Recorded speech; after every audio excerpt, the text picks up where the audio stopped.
Mire, dice el primer libro de Samuel, capítulo 25. Por ahí voy a empezar hablando de una familia disfuncional. Voy a agarrar una familia muy disfuncional. Es una familia que usted ha visto ahí en la escritura, pero que de alguna manera nos tiene una enseñanza tremenda para nosotros, porque nos pone frente a un modelo, ¿verdad? Y al ponernos frente a un modelo nos está de alguna forma comparando para ver si nosotros estamos haciendo lo mismo o no, ¿verdad? Y si nosotros vamos en esos pasos. Y mire que si es una familia tremenda, disfuncional, pero fíjese que las familias disfuncionales, porque como Dios trabaja por medio de familias, las familias disfuncionales, Dios las empieza a arreglar. Dios empieza a arreglar las familias. Porque yo creo que una de las cosas que al Señor en este tiempo le interesa de alguna forma arreglar es la relación familiar. Entonces, y desde siempre, ¿verdad? Dios le ha interesado mucho la familia. Entonces leamos este verso que está en el primer libro de Samuel, capítulo 25, verso número 3. Yo tengo acá una versión que es la Biblia textual. Y ahí va a ver cómo dice la Biblia textual en este verso. Porque retrata a un hombre que se llamaba Nabal. Dice, aquel hombre se llamaba Nabal. Y el nombre de su mujer era Abigail. La mujer, dice acá, era de buen entendimiento. Eso dice la Biblia textual. Su versión dice quizá un poquito diferente. La mujer era de buen entendimiento y hermoso aspecto. Pero el hombre era grosero, dice aquí. El hombre era grosero y dado a las malas acciones. Y era del linaje de Caleb. Entonces, mire, el ambiente en el que se desarrolla esta escena y esta historia de Nabal, usted sabe que Nabal quiere decir insensato, y por insensato fue que murió, porque no quiso atender a David. David les había servido, David les había protegido, David había sido para ellos como un muro. Eso fue lo que dijeron los siervos cuando le entregaron el informe a Nabal. Pero la historia alrededor de la cual se desarrolla esta escena es interesante porque dice la palabra en el primer versículo, que tal vez usted ya lo leyó, del capítulo 25, dice que Samuel acababa de morir. ¿Verdad? Samuel acababa de morir. Y entonces yo quizá me gusta mucho imaginarme las situaciones que se vivieron, porque Samuel era un profeta ejemplar para el pueblo de Dios. Samuel era un profeta que había crecido, desde pequeño fue entregado en el templo de Dios, y él había crecido a la sombra de un mal sacerdocio. Eso lo vimos nosotros y lo hemos estudiado, y usted lo ha leído muchas veces. El sacerdocio de Elí era un sacerdocio malo. Y entonces viene David, y como que yo me lo quiero imaginar de esta forma, amado, pero perdónenme, me lo quiero imaginar de esta forma, como David apegado a Samuel. Es decir, David no andaba con Samuel, pero recuérdense que Samuel lo había ungido. Samuel había ido a la casa de Isaí, había tomado a uno de sus hijos y lo había ungido, al más pequeño. Ungió a David como rey. Y entonces desde ese momento como que David agarró el modelo que Samuel tenía, como que era un ejemplo maravilloso para David. Y eso es lo que yo pienso, eso es lo que yo me imagino. Fue un ejemplo para David. Él veía lo que Samuel hacía y él se impresionaba con las cosas que Samuel hacía. Y yo creo que en algunas ocasiones debería de haber ido a pedirle consejo a Samuel sobre algunos asuntos. yo creo que no, cualquiera de nosotros no hubiera desaprovechado la oportunidad de acercarse a un profeta como Samuel para pedirle un consejo. Y entonces llegaba con Samuel y le decía a Samuel, fíjate que me siento menospreciado, me siento mal, porque fui a la casa de Saúl, me llamaron al palacio para que fuera a tocar la música, y ese hombre no me quiere. Yo sé que es el rey, pero no me quiere. ¿Qué podemos hacer? ¿Qué me recomiendas tú? Yo creo que los consejos de Samuel han de haber sido muy acertados, ¿verdad? Bueno, ¿sabes qué? Lo que tienes que hacer es que pues no digas nada, simplemente apártate, sepárate, vete por un tiempo. Y eso fue lo que hacía David, ¿verdad? Tal vez no fue así, pero perdónenme, yo me lo estoy imaginando. Y empezó a David a ir de un lado para otro, se fue a refugiar a la cueva, pero siempre él estaba pendiente de lo que pasaba con Samuel. Y entonces Samuel le aconsejaba y le decía, no vayas a levantar tu mano en contra del ungido de Jehová. A mí me tocó de la misma manera, tal vez de una época distinta, pero a mí me tocó igual. Con Elí yo sufrí un montón porque ese hombre me humillaba, él no me quería,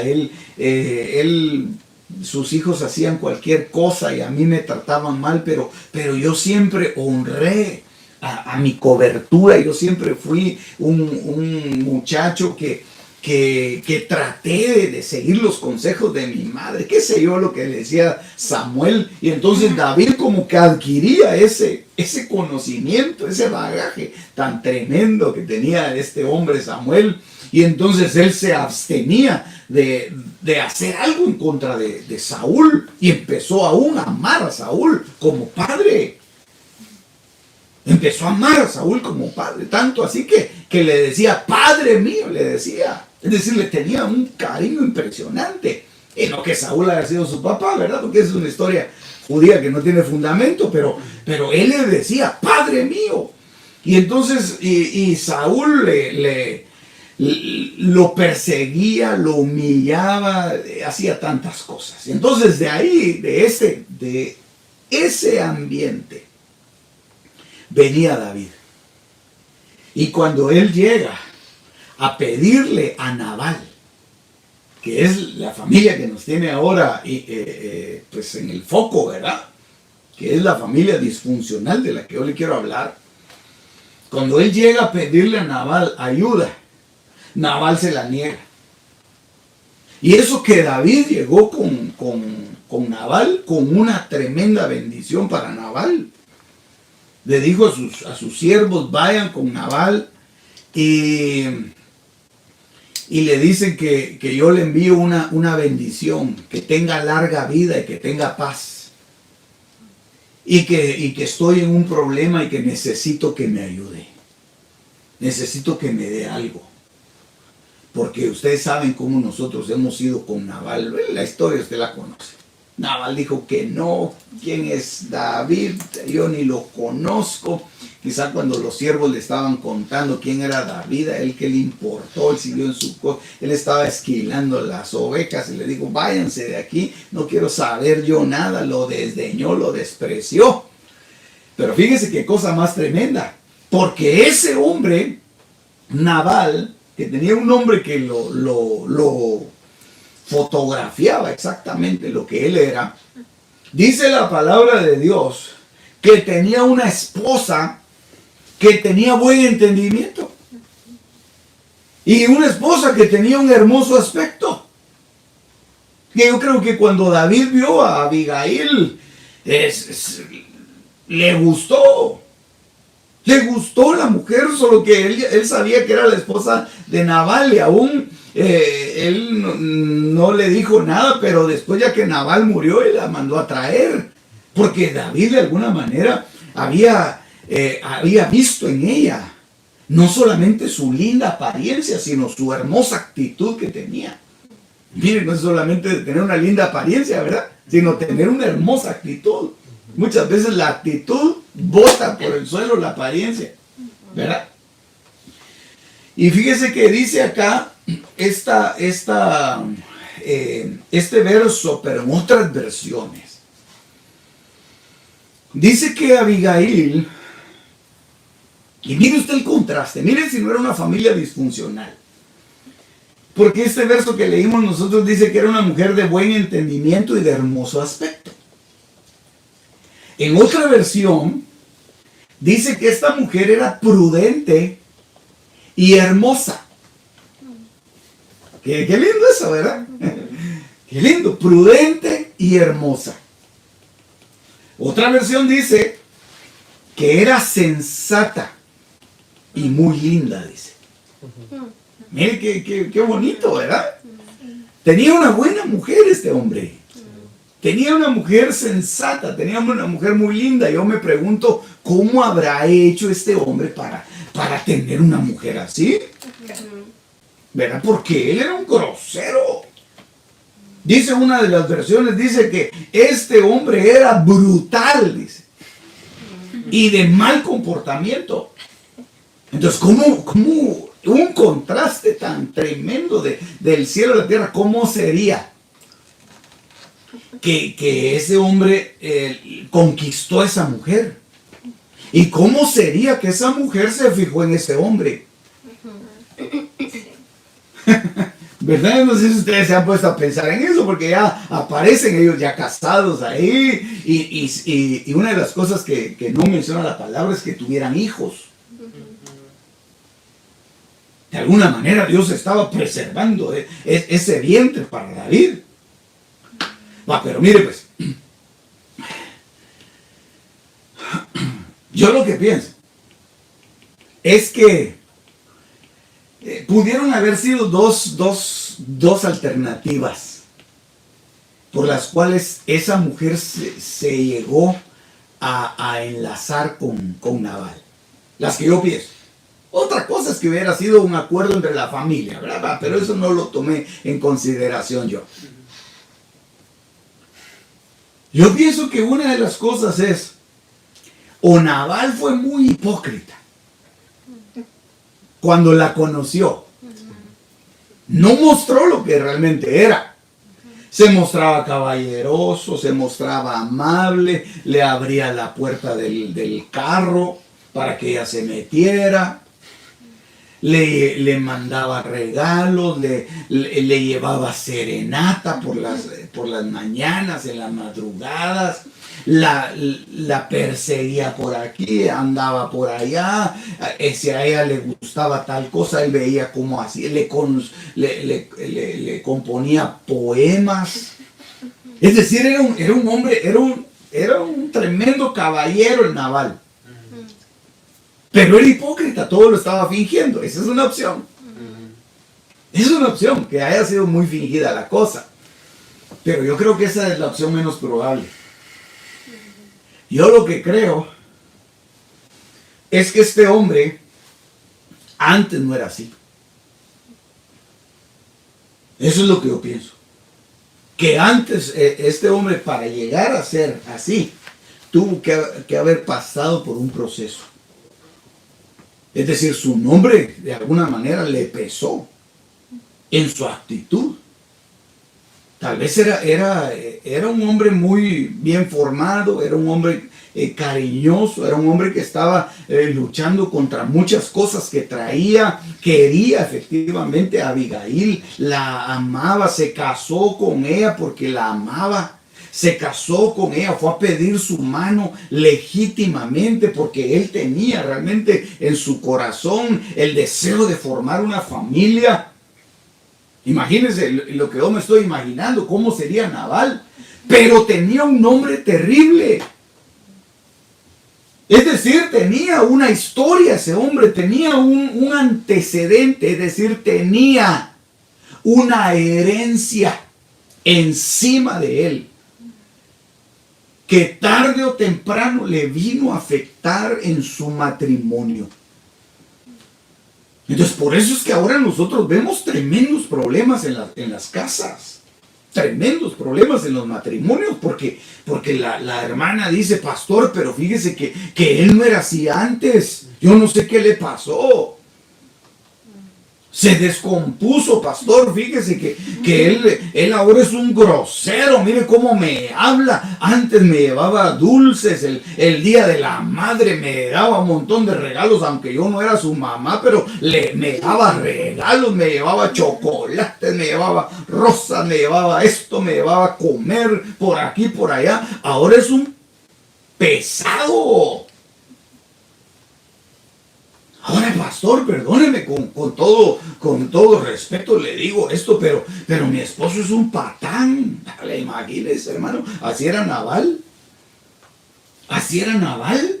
Se había vuelto un grosero. Y fíjense que dice aquí algunas versiones, dice, era un hombre duro en sus tratos. Era un hombre brutal y de mal comportamiento, dice otra versión.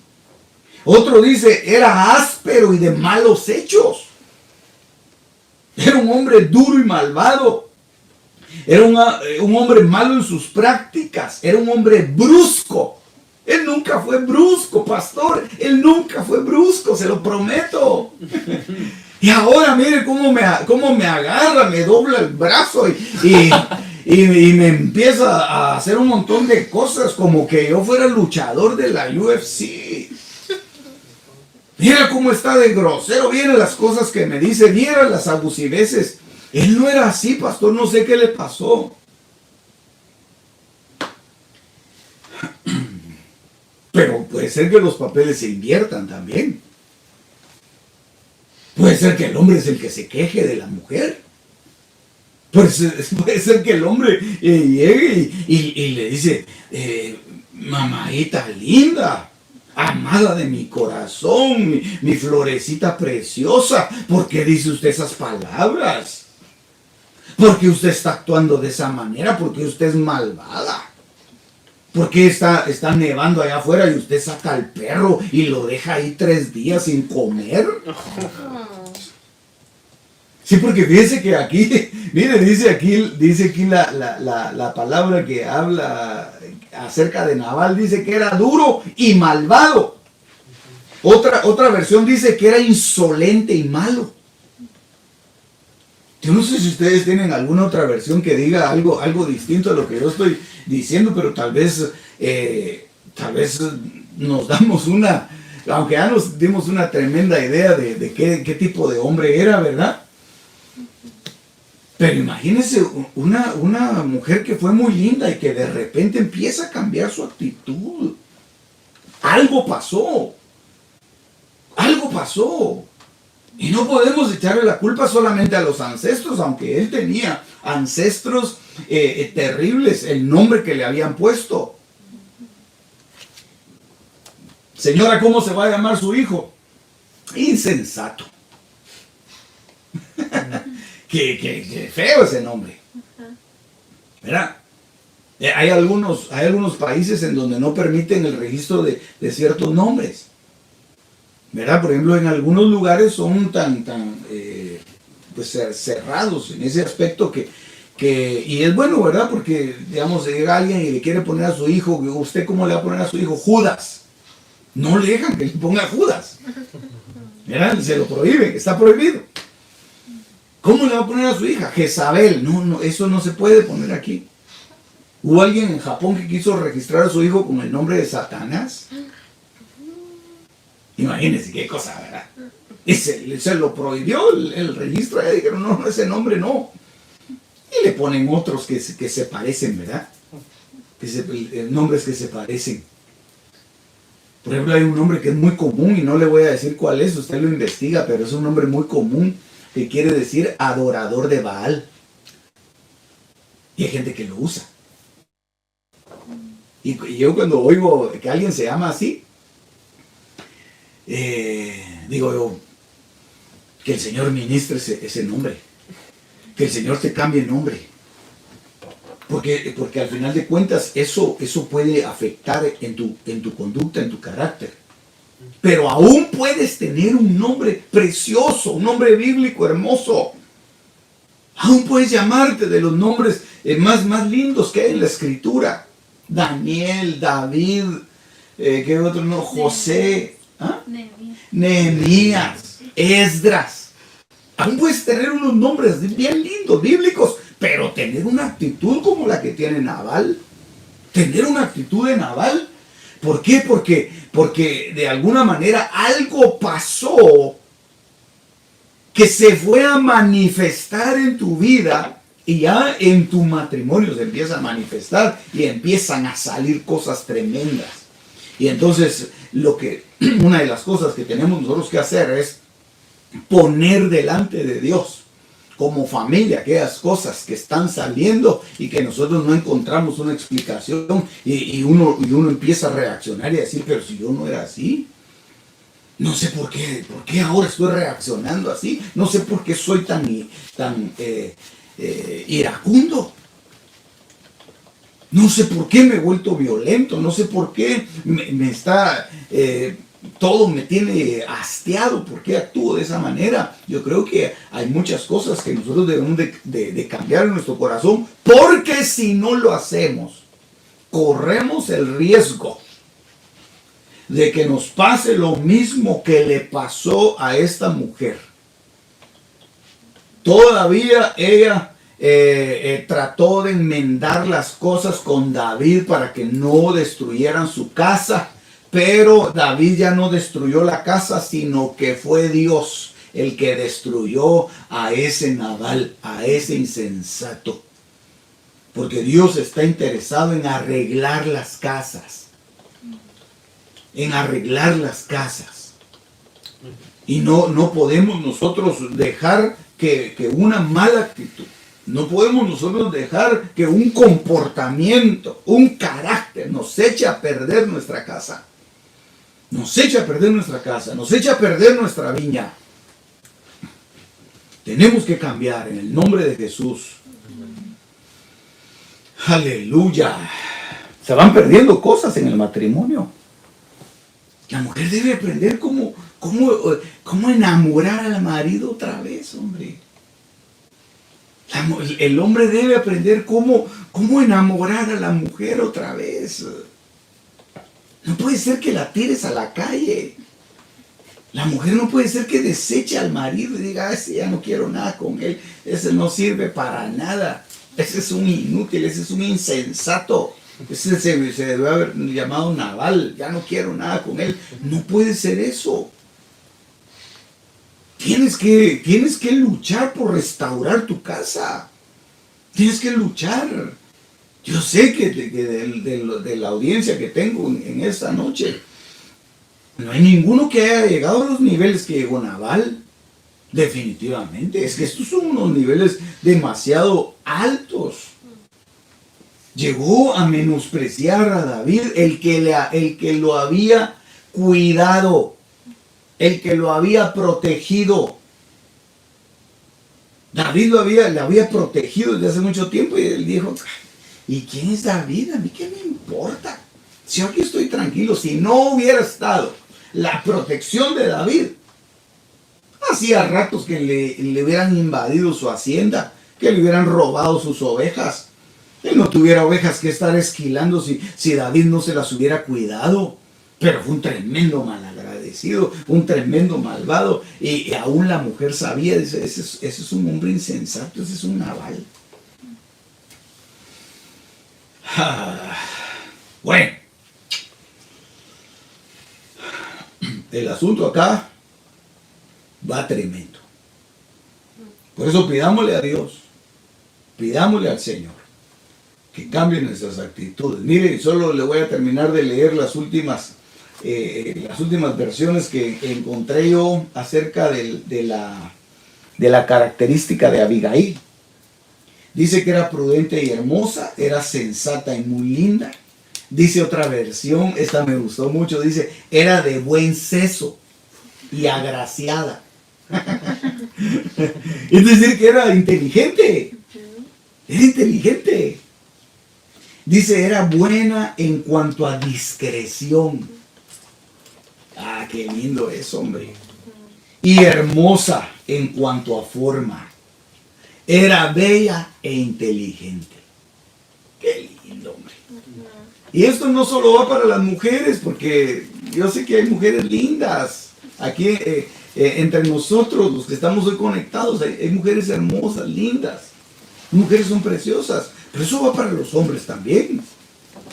Eso va para nosotros los hombres también, que nosotros tenemos que llegar a ser inteligentes, de buen seso, sensibles, no malvados, inteligentes. Y dice aquí, mire, y dice, de hermoso aspecto. Eso no quiere decir solamente el físico, sino eso quiere decir el trato. El trato hacia otras personas. Es una de las cosas que Dios tiene que ir arreglando en nuestra vida.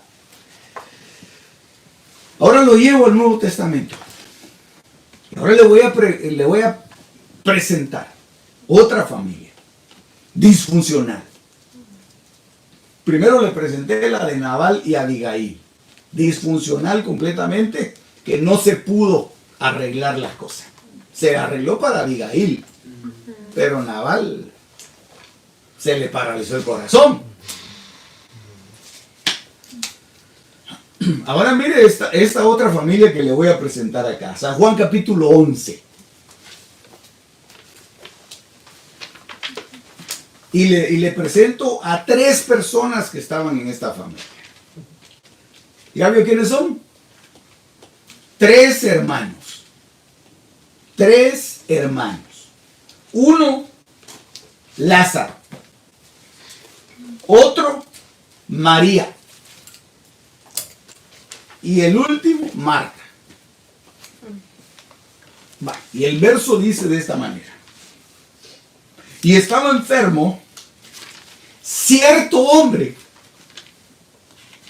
llamado Lázaro, de Betania, la aldea de María y de su hermana Marta. Bueno, y hemos predicado de esto, ¿verdad? De la actitud de María, de la actitud de Marta. Hemos hablado de Lázaro y hasta hemos dicho que Lázaro se escapaba de los discipulados. ¿Verdad que sí? Hemos dicho, ¿por qué se escapaba Lázaro de los discipulados? ¿Por qué se iba? La vez pasada hablamos de que Lázaro hasta tenía una moto, ¿verdad? Y se iba por detrás de la casa y solo se oía la moto de Lázaro que salía cada vez que el Señor llegaba a darles el discipulado. Lo hemos hablado. Eran 3 hermanos. Ahora la pregunta que yo les hago hoy, amados, es ¿por qué Lázaro no iba a los discipulados? ¿Por qué no iba Lázaro a los discipulados? Y bueno, y cada quien tendrá una respuesta diferente posiblemente, ¿verdad? Andaba metido en las cosas del mundo, ¿verdad? No le gustaba ser religioso, las hermanas le daban mal testimonio, qué sé yo, cualquier cosa podemos decir nosotros y argumentar de Lázaro. Pero la pregunta todavía está en el ambiente y no me convencen esas respuestas que yo mismo me he dado hoy. Porque como no podemos interactuar, ¿verdad? No me convence eso. Porque hemos enseñado que Lázaro era un muchacho. Pero aquí no dice que era un muchacho. Aquí yo le quiero mostrar otro Lázaro, que es el que usted tal vez no ha conocido, tal vez no se lo ha imaginado de esta manera. Tal vez no es el patojo, el muchacho, el cipote malcriado.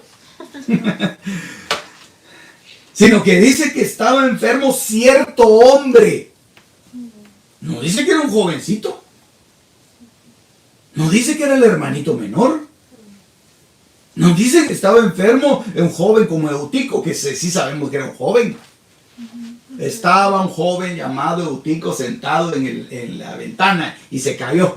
Ese era un joven, pero Lázaro yo no lo veo como un jovencito.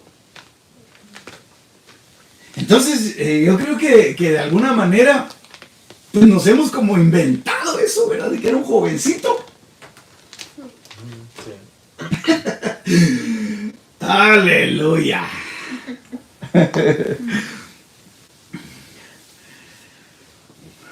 Pero ¿qué si no era un joven?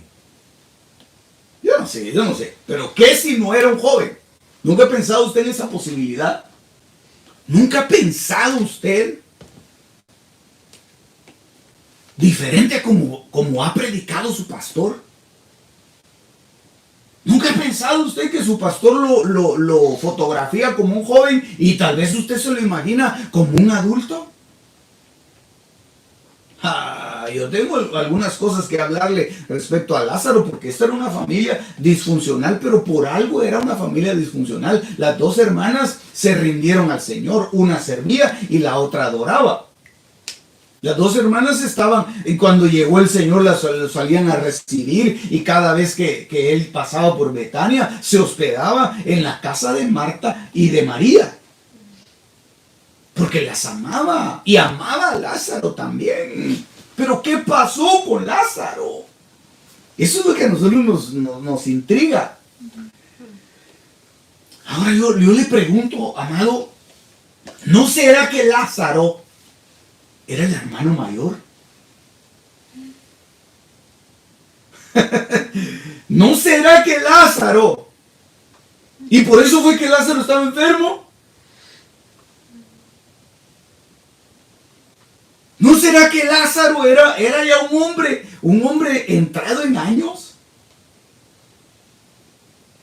¿Y por qué no aparece? ¿Dónde están los papás de Lázaro? ¿Dónde está la familia de Lázaro? ¿No será que los papás murieron? No le lanzo preguntas para que podamos entender por qué esta familia estaba en esa condición. ¿Y qué es lo que Dios está operando en las familias? ¿No será que Lázaro era el hermano mayor cuando murieron sus papás y que Lázaro le tocó, mire, sudar para sacar a sus hermanas adelante? ¿No será que Lázaro era un hombre tan trabajador que estaba desde la madrugada hasta la noche trabajando porque él sacó adelante a su familia? Que los hay así. Hay hombres que desde niños les tocó sacar adelante a su familia y hacerse cargo de sus hermanos porque sus papás o fueron irresponsables o no estaban. El papá abandonó a la mamá y la mamá se fue con otro hombre y los niños los refundieron con la abuela se murió y al muchacho mayor le tocó sacar adelante a sus hermanitos con los cuales dormía y con los cuales él se quedaba y los cuidaba y les daba su sopa, les daba la leche, les conseguía la comida aunque él no hubiera comido. Siendo un niño se portó de una manera responsable. Los hemos visto casos de esos. ¿No será que Lázaro? Ay, pastor, usted sí se inventa un montón de cosas, hombre. ¿De dónde sacará tanta imaginación el pastor, verdad? No, lo que pasa es que yo lo pongo a pensar a usted también conmigo, hermano. Algo tenía Lázaro que no recibía el discipulado. Hay muchachos que ya crecieron y ya son grandes, ya son adultos, llegan a ser mayores y todavía se recuerdan de las injusticias que tuvieron que sufrir y que mucho de eso fue culpa, según ellos, culpa de Dios. Y culpan a Dios. Y dice, ¿y dónde estaba Dios cuando yo perdí a mi papá?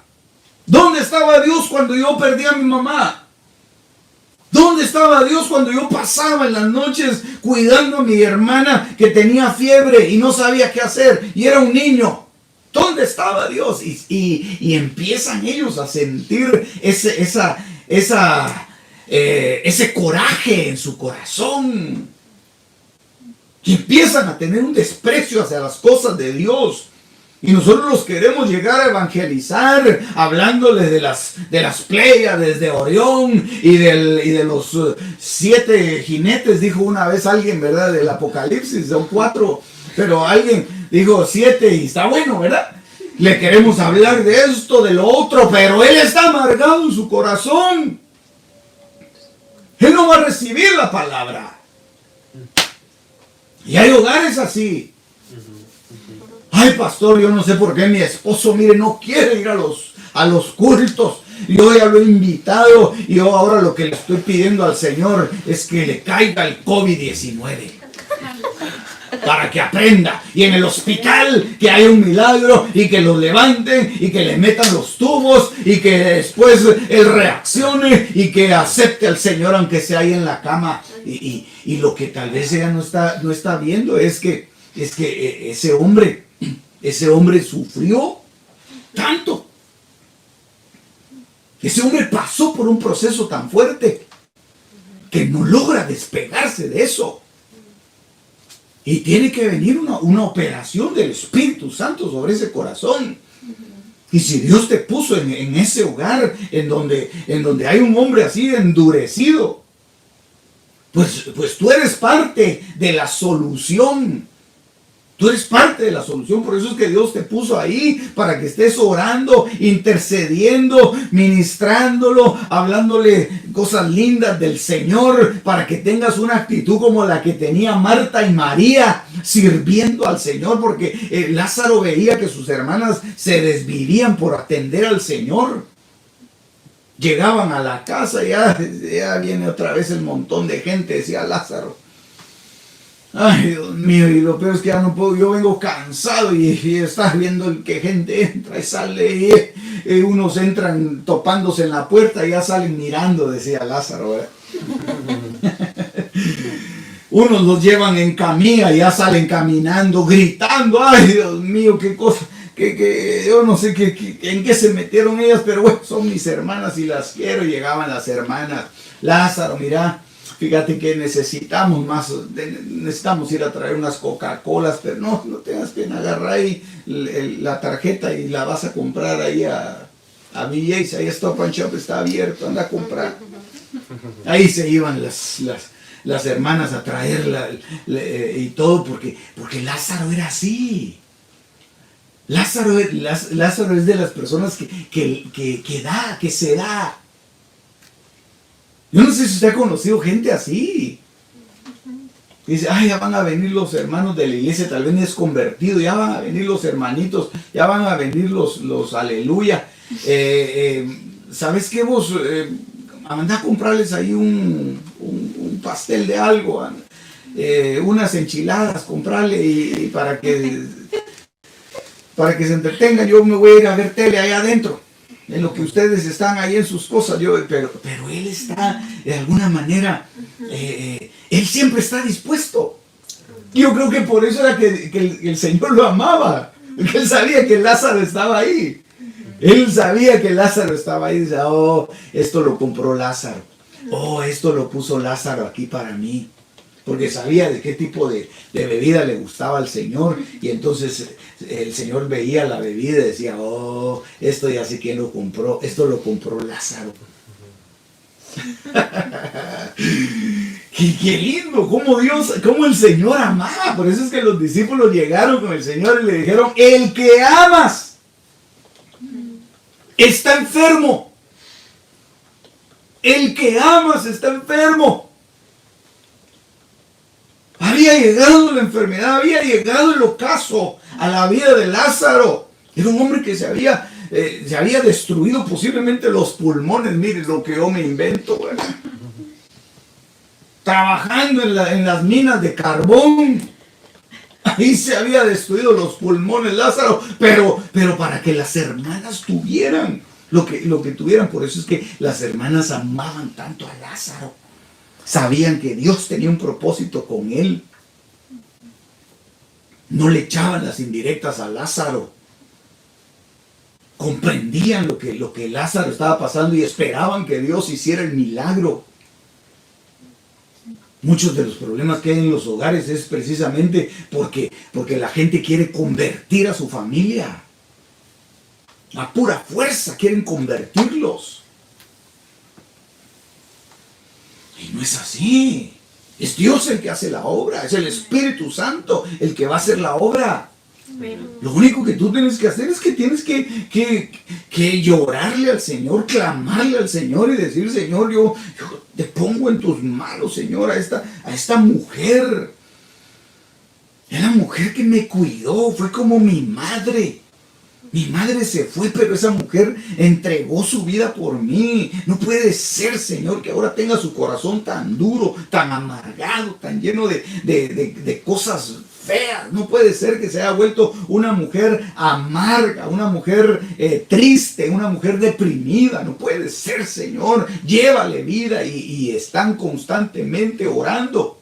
Cuánto más si es su esposo, si es su esposa, o si es su hijo que se le amargó.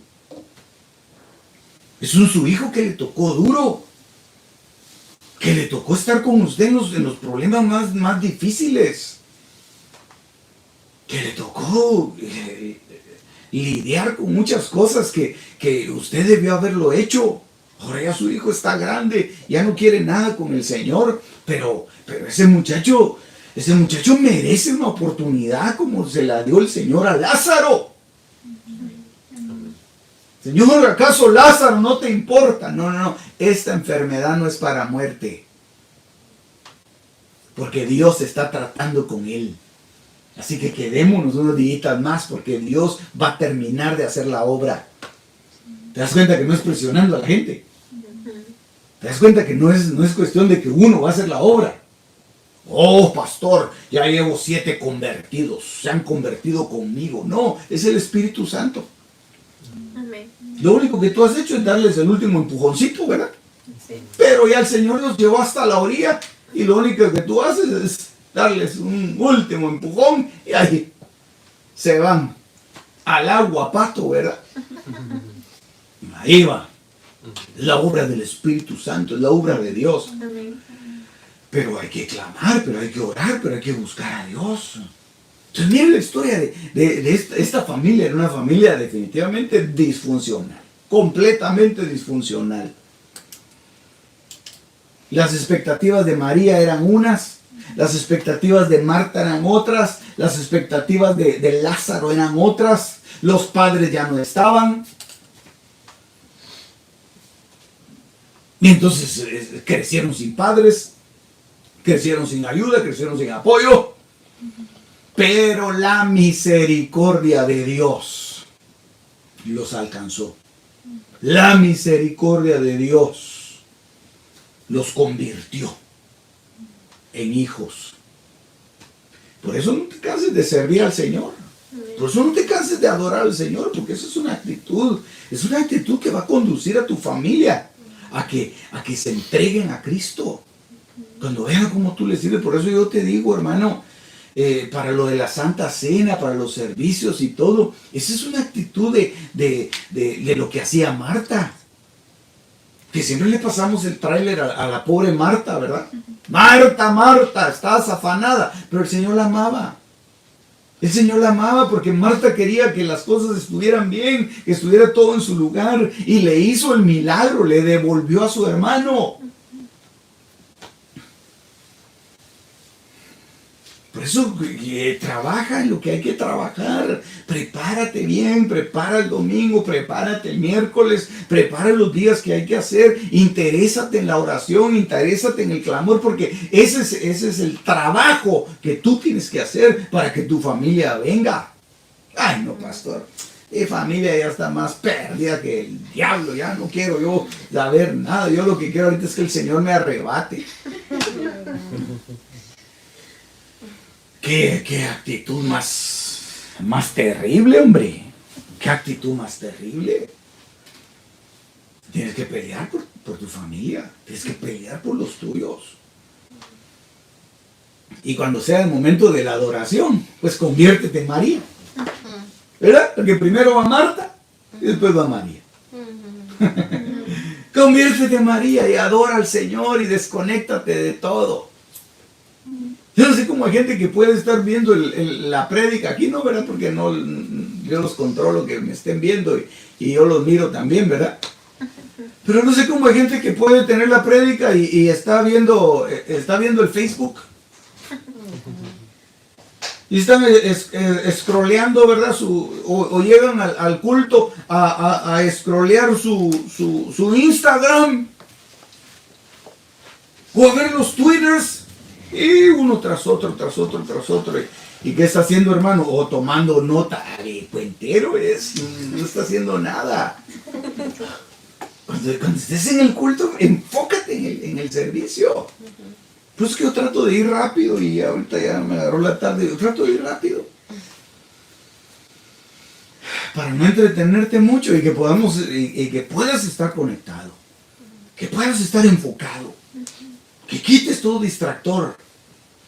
Qué lindo fuera que en cada casa de los que yo logro ver aquí tuvieran una pantallona así, como aquellas que tenemos en la iglesia, ¿verdad? Una pantallona así grandota, en donde no puedas perder la atención.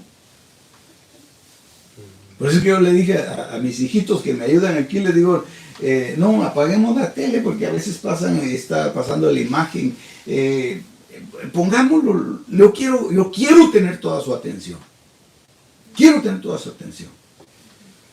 No usted está viendo que tengo en la mesa, ¿verdad? Más, imagínense que yo pongo aquí en la mesa un vaso, pongo mi iPad, pongo mi celular, pongo la guitarra de Paul aquí atrás, ¿verdad? El piano aquí, pongo todo, y entonces solo me mira la carita así detrás del bosque, ¿verdad? Ahí está. No, hermano. No, hay un momento para cada cosa. Ya va a tener tiempo de ir a revisar sus cosas. Pero eso es parte del culto, eso es parte de la adoración a Dios. ¿Quién separaba a María de los pies del Señor? Lo único que podían hacer era criticarla. Lo único que podían hacer era criticarla. Por eso cuando Lázaro se convierte a Cristo, se convirtió, bien convertido. A la par del Señor estaba siempre Lázaro. Ahí estaba Lázaro y dice que muchos llegaban desde lejos para ver al Señor, pero no solo para ver al Señor, sino para ver a Lázaro también. Y muchos se convertían, dice la Biblia, se convertían al ver a Lázaro. Porque Lázaro se convirtió, bien convertido. ¿Por qué? Porque su familia hacía lo que tenía que hacer. Familia, hagamos lo que tenemos que hacer. Amén. Y todos los demás se van a venir agregando y pegando y van a querer lo que nosotros tenemos. Van a querer lo que tú tienes. Qué lindo, qué lindo. El único que va a criticar a María, ¿sabe quién es? Judas. Este Judas ese era un naval, ¿verdad? Ladrón, dice la Biblia que era. Oh, este perfume se debió haber vendido por no sé cuántos denarios, 300 denarios creo que le puso el precio de Judas. ¡Qué desperdicio el que se hizo! Ahí estaba Lázaro a la par del Señor. Y Judas va de hablar, va de alegar, va de contaminar a todos los discípulos. Aguantamos, mirá que esa mujer, qué cosa, solo nos invita a su casa para presumir. Que Judas más terrible ese. Y Lázaro callado. Lázaro callado. Pero el Señor habló. Yo le voy a repetir la escena, eso lo mira usted en la palabra. Yo solo le quería presentar a esta familia, la familia de Lázaro. No era la familia de Marta, ni era la familia de María, era la familia de Lázaro. A mi punto de vista, la cabeza, Lázaro. No, que la cabeza andaba de algo desviadón al principio, pero Dios la arregló. Porque una familia que se unió para servir, para adorar, para trabajar en la obra de Dios. Si quieres que se arregle tu familia, sirve, trabaja, adora a Dios con todo tu corazón. Ya vas a ver, se van a arreglar en el nombre de Jesús, aunque los tengan que llevar al Seol. ¿Verdad? Porque ahí se llevaron a Lázaro. Sí, ajá. Se lo llevaron al Seol y de ahí el Señor lo llamó. Porque Dios es bueno, porque Dios las familias que no andan funcionando bien. Es la especialidad del Señor. ¿Verdad? Los que dicen que no tienen necesidad de médico, a esos no los atiende el Señor. Pero los que están enfermos y los que reconocen su enfermedad, a esos los atiende el Señor. Qué lindo es Dios, ¿verdad que sí? Vaya, pues mire pues, aquí hay otra familia. Ruth capítulo 2, verso 2. Y Ruth, ya tiene Ruth 2:2. Ok, y Ruth la moabita dijo a Noemí: te ruego que me dejes ir al campo a recoger espigas en pos de aquel a cuyos ojos hay gracia. Y ella le respondió: ve, hija mía. Aquí hay dos mujeres. Pero si usted se da cuenta, Ruth no era hija de Noemí. Ruth no era hija de Noemí. Y estas dos mujeres tenían una característica en común. Mire, si no era una familia disfuncional. No habían hombres en esa familia. Se habían muerto. Ya el Señor se los había llevado.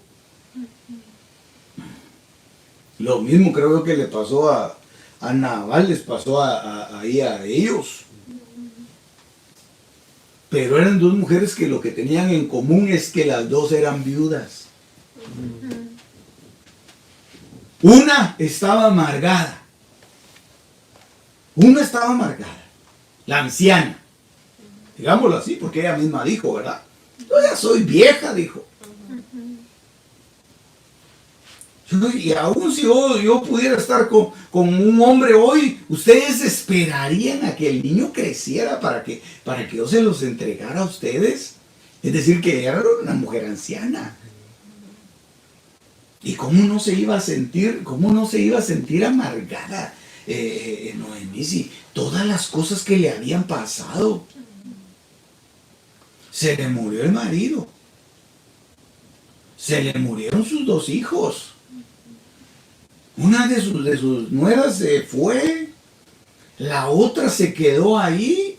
Ella dijo: yo no sé qué es lo que ella quiere, es que se vaya a su casa. Ella estaba completamente, triste, desesperanzada, desanimada, y empezó a caminar de regreso hacia su tierra. Y dijo: bueno, voy a enfrentar la vergüenza aquí de estos, ¿verdad? Porque allí en el pueblo todo se sabe. Y efectivamente, entrando ella, ¿verdad? ¡Ay, Noemí, ¿cómo estás? No me digan Noemí, dijo. No me digan Noemí, porque el Señor me ha amargado.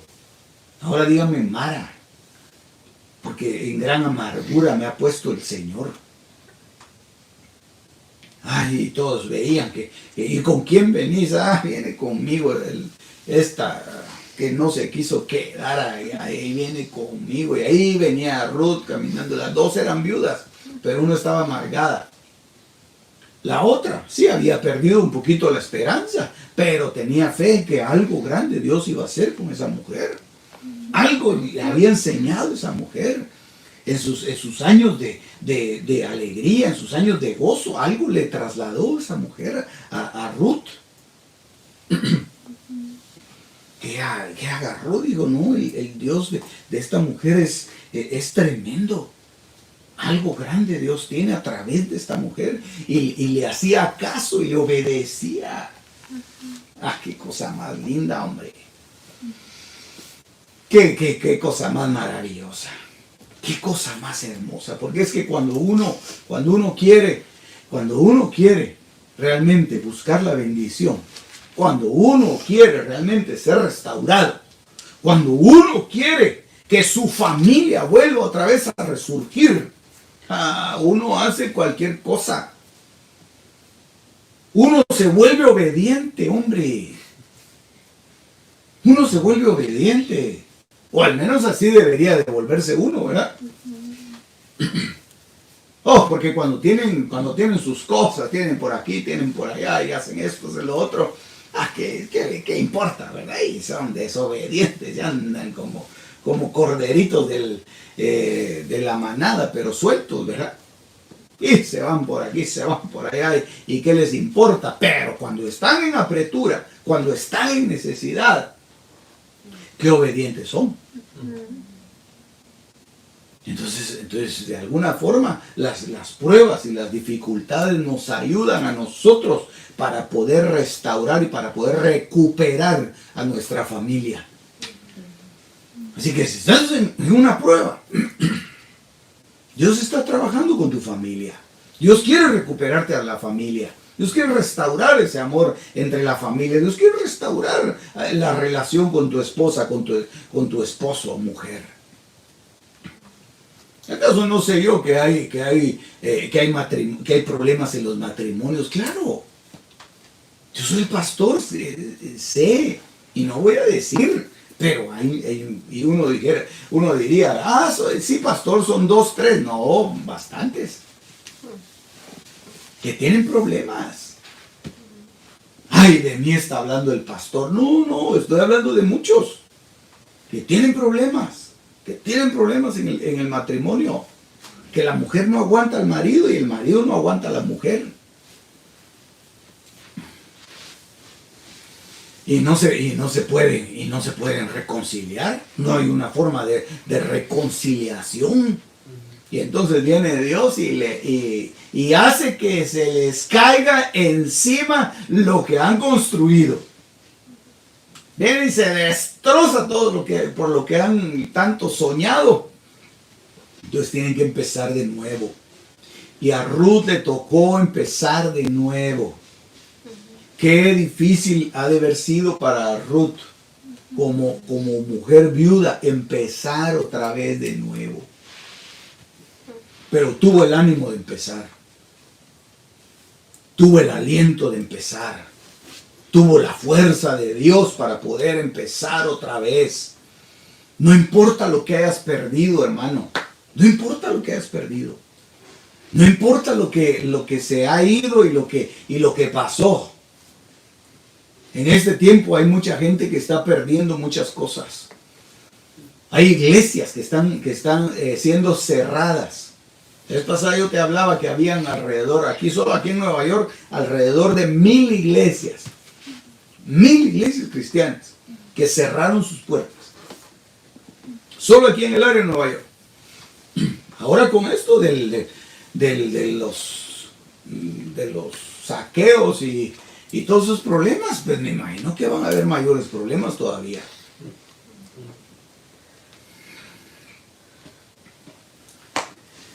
Y bueno, y hay pastores que dicen, y mire qué cosa más linda. Hay pastores que dicen, pues yo me quedé sin nada, pero vuelvo a empezar. Ah, qué lindo, hombre. Yo perdí el edificio, yo perdí todo el equipo que tenía ahí adentro porque el de la renta, al ver que no le pagaba, se cerró. ¿Y qué puedo hacer? Yo perdí todo, pero vuelvo a empezar. Vuelvo a empezar. Yo creo que así debe ser la actitud de una Ruth. Así debe ser la actitud de una Ruth. Y aún de una Noemí, que a pesar de su amargura, pudo volver a empezar a tomar confianza. Pudo volver a empezar y pidió misericordia, pidió perdón y tuvo dice que en su regazo, tuvo al hijo, Obed creo que se llamaba el hijo de Ruth, que fue el abuelo de David. Ay, qué lindo, ¿verdad? Ahí tuvo a Obed y el papá de Isaí, y Isaí fue el papá de David. ¿Pero por qué? Porque tuvo el valor de volver a empezar. ¿Qué edad tendría esa mujer? Noemí. Y volvió a empezar otra vez. Es decir, no importa que te hayas amargado. Rompe con esa amargura. Rompe con ese mal recuerdo. Y empieza otra vez de nuevo. Ay, no, pastor, ya estoy vieja, ya estoy viejo, pastor. empieza otra vez. Empieza otra vez. Y vas a ver cómo se va a restaurar. Y vas a tener en tus rodillas, vas a tener la promesa de Dios que tanto has esperado. En el nombre de Jesús. Aleluya. Así que a las Noemís y a las Ruths que me están escuchando hoy, yo les digo, tú puedes abrir la puerta de bendición para los tuyos.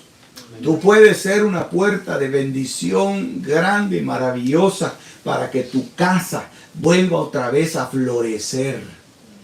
Bota esa amargura. Bota eso. En el nombre de Jesús. Te voy a leer dos pasajes más y vamos a orar. Lucas capítulo 7, verso 11 dice: aconteció poco después que Jesús fue a una ciudad llamada Naín. Lucas 7, 11. Y sus discípulos iban con él, acompañados por una gran multitud. Mira qué fue lo que pasó.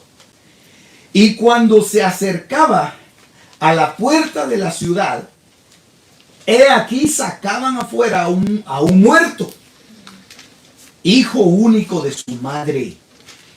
Y ella era viuda. Mira, hermano, que si no era una escena dolorosa. Hijo único. Y su madre viuda. Y dice, y un grupo numeroso de la ciudad estaba con ella. Y al verla, el Señor tuvo compasión de ella y le dijo, no llores. Es que era una escena dolorosísima. Ver a una viuda que iba a enterrar a su hijo. Eso es dolorosísimo. Ese es un dolor que en el corazón no sé cómo se puede soportar eso. Y entonces viene Dios, viene el Señor y le da una palabra de esperanza. Le dice, no llores, no llores. Y usted sabe el milagro precioso que Dios hizo. Pero yo creo que esa mujer sí estaba desesperanzada.